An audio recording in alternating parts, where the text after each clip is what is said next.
بسم اللہ الرحمن الرحیم۔ السلام علیکم ورحمۃ اللہ وبرکاتہ۔ ہیلو دوستو، کیا حال ہے؟ کیسی گزر رہی ہے؟ امید ہے سب ٹھیک ہوگا۔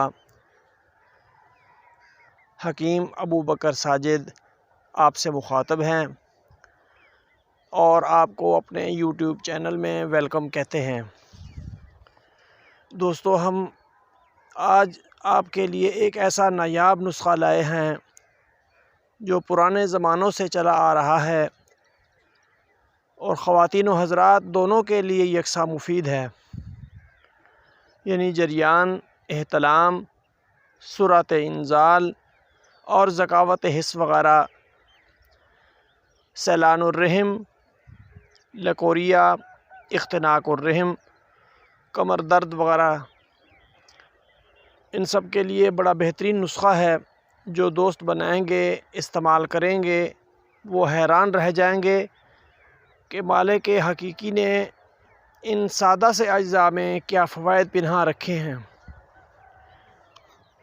نسخہ ایک ہی ہے، صرف استعمال میں تھوڑا سا فرق ہے، وہ آخر میں آپ کو بتا دیا جائے گا۔ نسخہ بتانے سے پہلے نئے دوستوں سے گزارش ہے کہ وہ جلدی سے ہمارے چینل کو سبسکرائب کر دیں اور بیل آئیکن کو بھی پریس کر دیں تاکہ ہر نئی آنے والی ویڈیو کا نوٹیفیکیشن آپ کو بر وقت مل سکے۔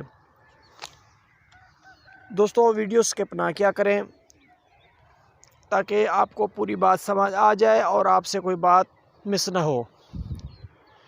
ویڈیو کو لائک اور شیئر ضرور کیا کریں تاکہ دوسروں کا فائدہ ہو جائے اور آپ کے لیے صدقہ جاریہ بن جائے۔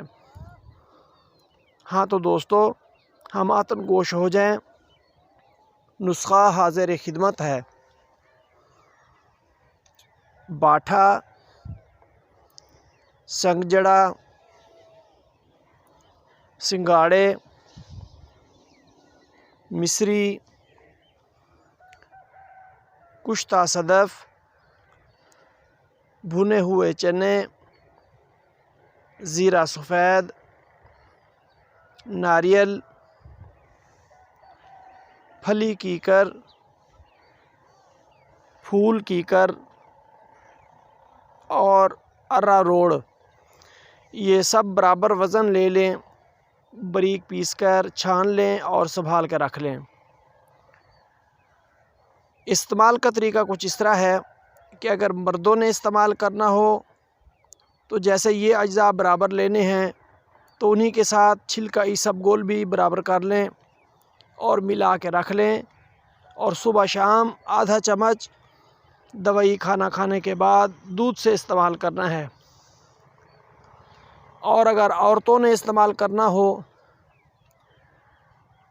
تو جیسے یہ برابر وزن لینے ہیں دوائیاں، تو ان کے ساتھ کشتہ قشر بیضہ مرغ وہ بھی برابر وزن لے لیں اور دوائی بنا کے رکھ لیں، اور صبح شام کھانا کھانے کے بعد آدھا چمچ دوائی جو ہے نا دودھ سے استعمال کرنی ہے۔